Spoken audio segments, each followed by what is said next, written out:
Hi. Hello. Happy Friday. Happy Friday to you. So I have a nice podcast topic for today. Okay. I read an article the other day on Marketing Week, and it was about the rise and quite quick decline of the energy drink Prime. Mm-hmm. So I thought that would be a very nice topic for us to talk about. So that product specifically, and also a little bit more about influencer marketing and brand building in itself as well. Mm-hmm.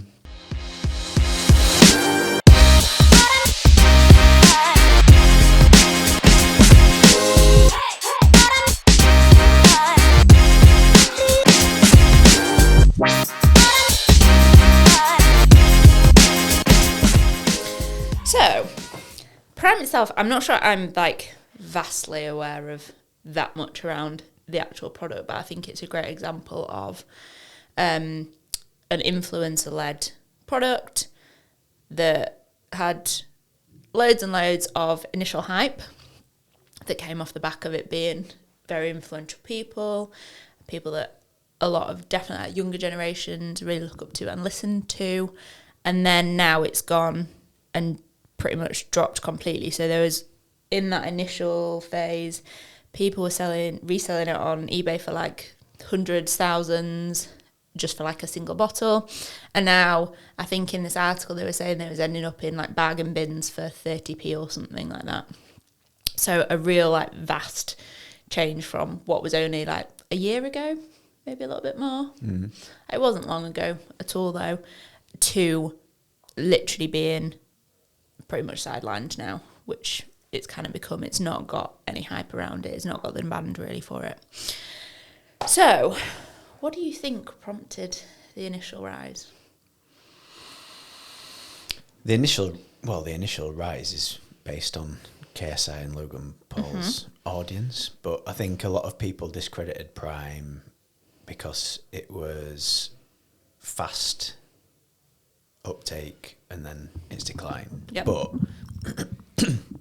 I think if you zoom out, people are forgetting that KSI and Logan are the brand. So if you think about Prime as a product and not a brand, then it's slightly different. The brand's still very strong. And if you look at the timeline of KSI and Logan Paul's career, it will just be a product on the timeline of their brand. Yeah, so I think there's a whole extra bit to this, which is kind of what I wanted to get into, so I'm glad you brought it up. So obviously you've got brand building and then you've got product building, and they are quite separate things. So often influencers are used not necessarily to build brands, but to build products. Mm-hmm. And that is kind of what they've done. Mm-hmm. But they've done it off their own backs rather than doing it for another business. They've created their own product and gone off and done that. Do you think that is a sustainable way to market and sell a product through influencers? I'm interested to see what they do in the next 3 years and whether it will still exist in the next 3 years. So if you compare it to something like Red Bull, Red Bull... Red Bull are just kings of marketing. So Red Bull, they're a content agency. I don't know how you would position it, but the way that they have maintained the lead in that market is down to building a brand. Yep. I think the influencer approach in the context of Prime is part of the mix, but not the whole mix. And that's why I said I'm interested to see what they do over the next 3 years, because they could develop it into a brand and they could have the longevity, but they need to have the short-term and the long-term mix in terms of marketing. And I think the way that they've done it so far is fast burn, short campaigns. Yep. Based on how influencers work, really. The other thing that I think is quite key for their audience is like I said, I'm not an expert in this, but their audience tends to be this like younger, I think it's definitely male, and it's younger, it's that kind of like teenager. So they're actually people that don't necessarily like have their own money to go out and buy a load of stuff just because they're Prime. So I think when it first landed, you had all these stories of, you heard all these accounts from parents, not from the people necessarily buying the product, but from the parents that were having to go out or give their child money to go and get these things because, or go and queue with their child from silly o'clock in the morning just because they wanted this bottle of energy drink. So I wonder whether there's a little bit in, they keep that, they've pretty much got that market now, but the trouble is they haven't got people there that are necessarily able to just go out and constantly buy their thing. But as that generation grows up, if they can keep hold of them, they've potentially got a consumer that in 5 years' time is completely loyal to their brand, has their own money, is able to go out and just buy whatever they want. And at that point, will they come back to Prime? It depends whether they achieve building a brand or not. I think that's what's going to be key for them going forward. I'm trying to think of a good example of someone that does it well. I think the Kardashians are probably the best and most well-known example of influencers that have released products, but the products then turn into brands, proper brands. Mm-hmm. And they've done and it very, reputable very well. brands. Yeah, like Skims. Skims, yeah. Brilliant example. Unbelievable. Yep. Lemmy, the vitamins and supplements brand that Courtney started, I think. Don't ask me. Hannah gets so annoyed because I don't know who any of them are. Well, I do. I just couldn't. I get confused with the names. I think the difference is the status that they achieve as an influencer or a creator, like a Logan Paul or a KSI, gives them the platform, but then they either need to have the team behind it to turn it into a brand, or they need to have the time and focus to do it themselves or drive it themselves. I'm not sure. Which, if you're a global YouTube sensation, you probably, and you're doing all the other stuff as well, creating content out and about, you probably don't really have time to do that. Exactly that, and Logan Paul's in the WWE. Yeah. KSI's got his own stuff going on. Arguably, focus isn't on that. Yeah. Which I think is probably reflected in the current moment with Prime. Yeah. So here's one for you. I think you would typically use, or this is how I think you should use, influencers to promote a product, not promote a brand. Because a brand, the Kardashians is a slightly different example, but a brand typically shouldn't be about the individuals. It should be about the brand. And yes, individuals might play into that, but that shouldn't be the be-all and end-all of it. And I don't think you could ever, particularly like pre-existing brands, I think bringing a brand new person in and then trying to make them the face of or the influencer behind the brand, I don't think that's ever going to work. But product is very different.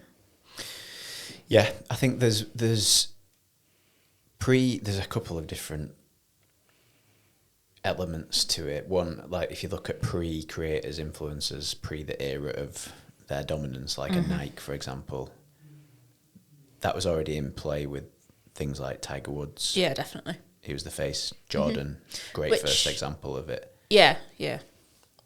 But behind it is longevity provided by The brand. brand. And that's what people are missing out now. They're missing out that initial, more traditional brand building route that you kind of have to do first.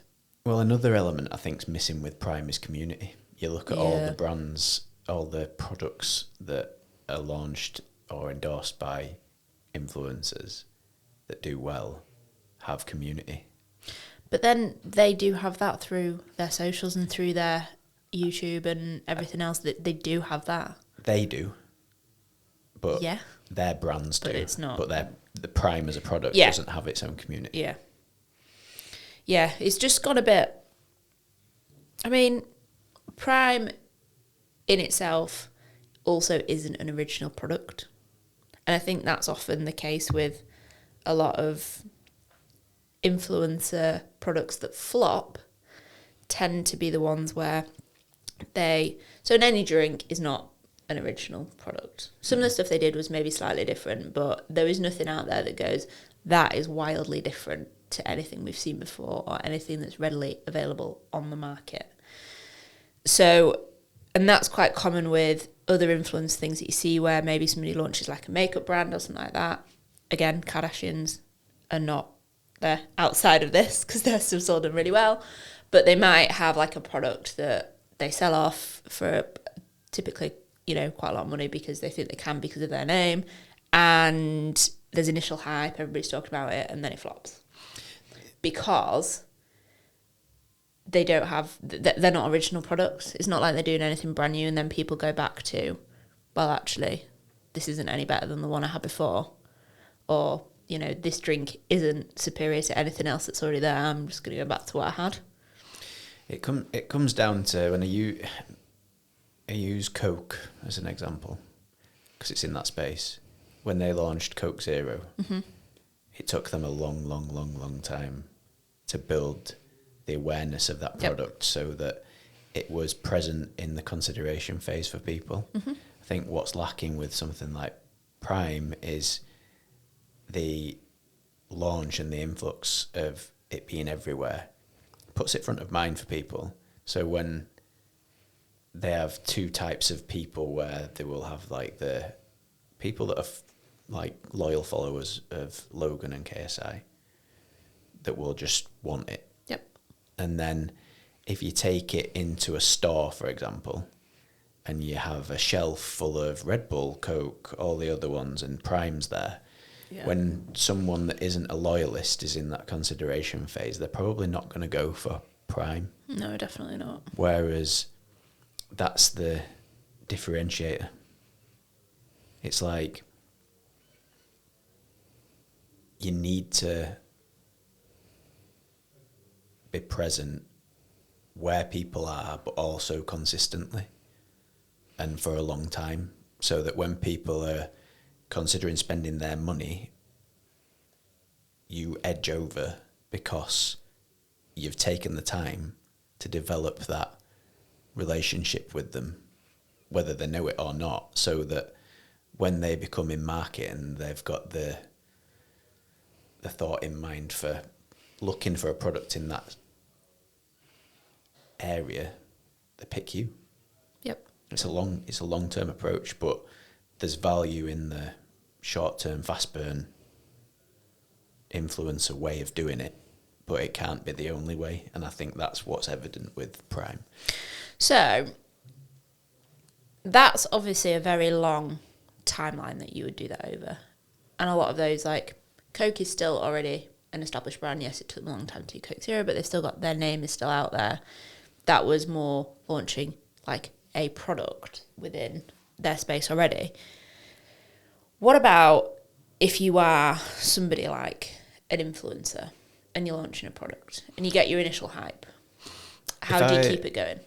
Well, if I was Logan Paul and KSI, I would have, way back at the start, had this thought and this conversation with whoever, and the strategy would have been, in my mind, the strategy would have been, right, let's elbow into this market, which they did, with the hope of being acquired. Because I don't think they ever really, and I could be completely wrong, I don't think that they set out to build a brand. Because what's happened is they've followed the same pattern. So they've launched, seen massive success, got the hype, but then they've done other short-term things like getting sponsorship for Arsenal. I don't know what the longevity in that partnership was, or getting Mahomes to be the face of it for a short time. They'll have paid him hundreds of thousands of dollars, and it got media coverage. But when that media coverage dies, so does people's wider awareness and longevity. Whereas when you think about brand building, it has both. You need the awareness, you need the hype, you need the media coverage, but you also need to build a community, you need to be a authority, and you need to develop every stage of the journey, and you need to think about every stage of the journey to be around in 5 years. Yeah. I do actually think the way that they created that initial hype was clever. So they had the scarcity factor, which made it in high demand, which, you know, everybody knows it's a good technique. It's maybe not the best if you are brand building, but for initial stuff, having that sell-out thing, it does make people think. There's a lot to be said for that. Yeah, there is, yeah.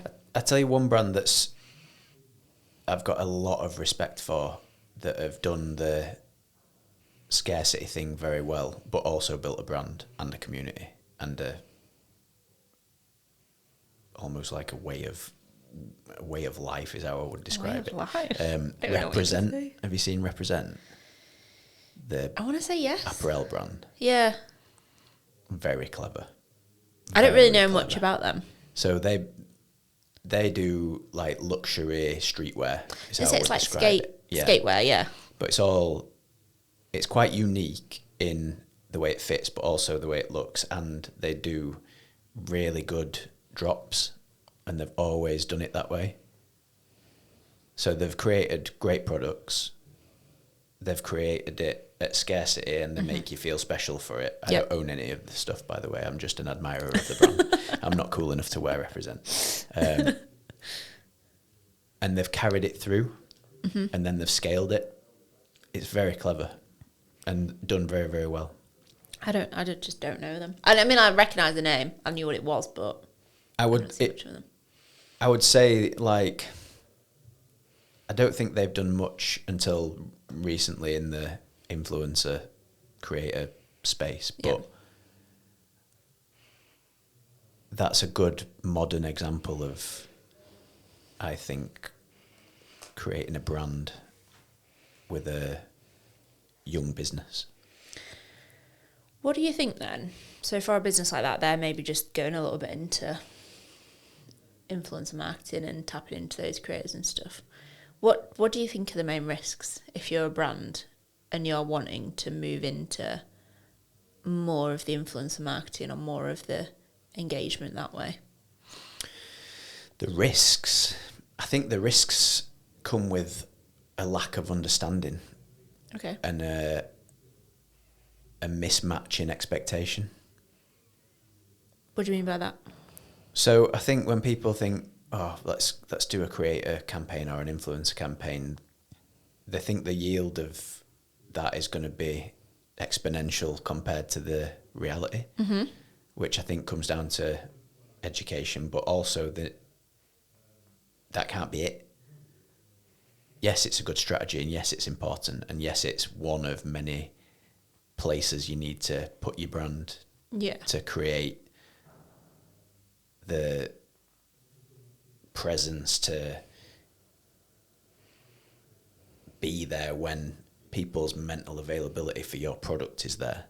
But I think people, because of it's not the flavour of the month, it's been around long enough now, but it's like almost like the cool marketing strategy, isn't it?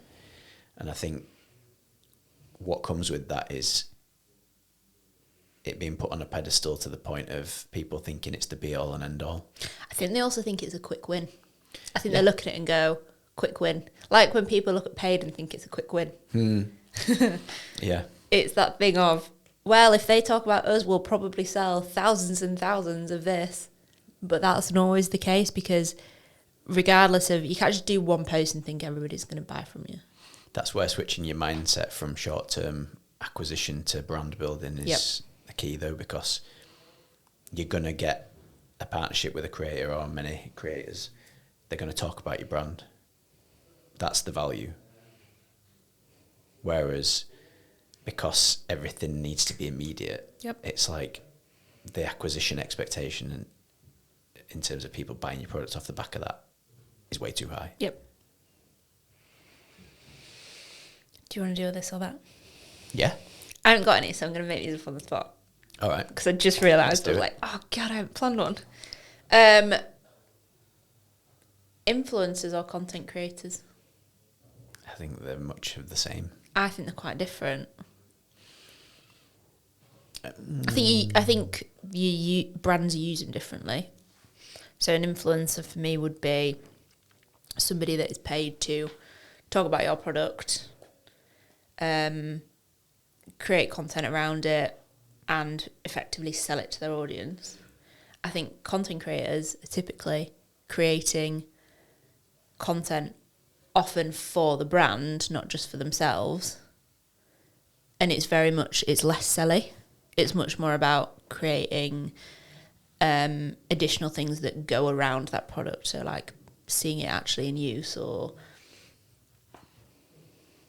I think they're different. I think it's blurry. I think it's blurry. I think you don't get influence without creating content. And I think the people that create content well are sponsored by brands, and it's still about their content, not the brand. So I'm a content creator, but I'm not an influencer. So I create content for people about my expert area, which is the Yorkshire Dales. But you wouldn't call me an influencer. I would say you've got influence in that space. I think expert knowledge in that space, which people appreciate, and that's why I think it's blurry, though. The reason why even debating it is because it's blurry. Yeah, maybe. Okay, let me think of another. Diet Coke or Coke Zero? I drink neither, but... How do you not? Never. Are they much of a muchness? I don't know what the difference is, really. I don't know, I'm a Diet Coke girl. I respect the brand. No fizzy drinks at all? Never? Oh. No. I mean, I literally just drink Diet Coke. There is no other fizzy drink that I bother with, but... No. Oh, okay, Oh, interesting. I have a bottle of kombucha in the fridge. Oh, I That's do like a that's fizzy. kombucha. Love a I guess, kombucha. Yeah, that's about get it. on board with that. That's the only carbonated beverage in my life, other than beer. I drink beer, obviously. Okay.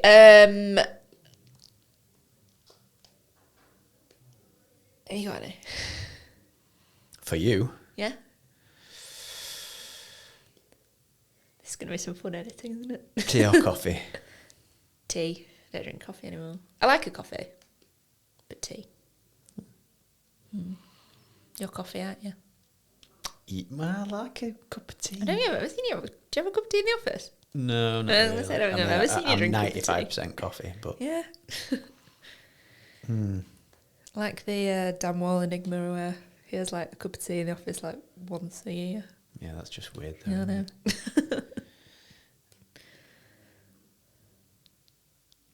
I've got them. Because this morning Hannah found 7 notebooks that had half written in. You?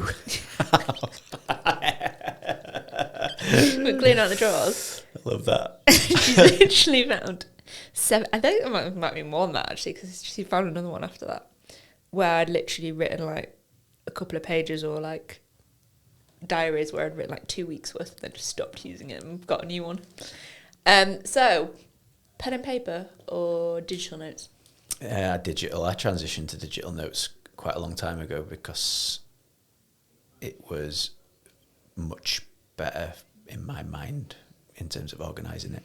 It is, definitely. It's just easier, and like the workflow that Being I able have. to search it, I love that, because I just throw everything into my notes and then you can search notes. So even if I can't, like, I don't title them, but you can just think of one word and I'm like, I can find it. But I do also still like to write things down because it helps to just have it like there. But I write on the iPad.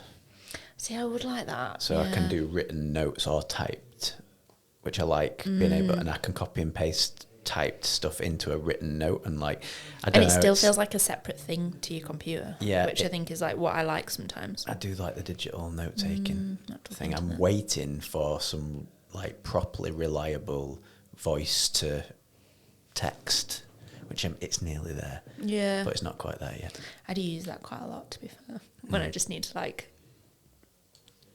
get stuff out of my head and it takes too long to write sometimes, I just have to say it. I give it another 6 months. AI's accelerated it, but another 6 months it'd probably be about perfect. Or when Apple releases the next iOS update, which is going to be their introduction of AI.